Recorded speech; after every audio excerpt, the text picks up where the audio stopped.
Boa noite.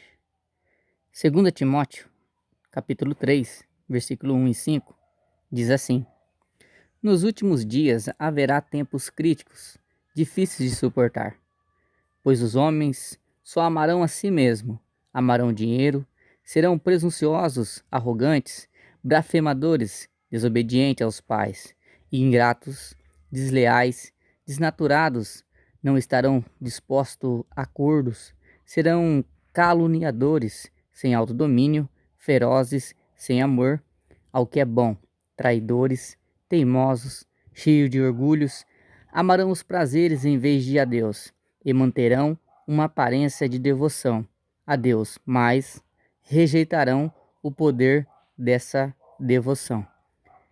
2 Timóteo, capítulo 3, versículo 1 e 5. Boa noite para você.